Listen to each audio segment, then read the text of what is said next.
और अब वक्त है सत्य और तथ्य का। 7 दिन के अंदर मिडिल क्लास को दूसरी गुड न्यूज मिली है। शुक्रवार को रिजर्व बैंक ऑफ इंडिया ने रेपो रेट में 25 बेसिस पॉइंट की कटौती कर दी। 2020 के बाद यानी बीते 5 साल में यह पहली कटौती है। इसके साथ ही रेपो रेट घटकर अब 6.25% हो गया है। रेपो रेट में कटौती के बाद अब आपके लोन की ईएमआई कम हो जाएगी।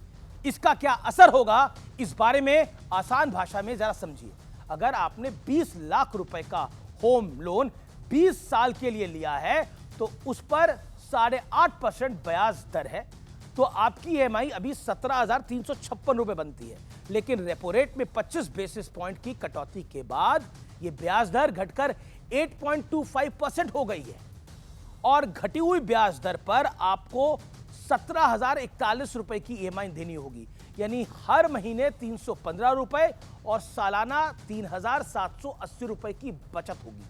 और आरबीआई ने इससे पहले 2020 में रेपो रेट में 0.40% की कटौती की थी, लेकिन रूस और यूक्रेन युद्ध के चलते 2022 से फरवरी 2023 तक इसमें बढ़ोतरी होती रही।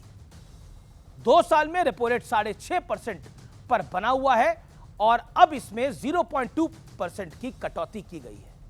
इससे पहले इसी हफ्ते की शुरुआत में मोदी सरकार ने टैक्स में बड़ी छूट देकर मिडिल क्लास को एक बहुत बड़ी राहत दी है और यह बड़ी राहत नरेंद्र मोदी की मिडिल क्लास के लिए एक बहुत बड़ी सौगात है।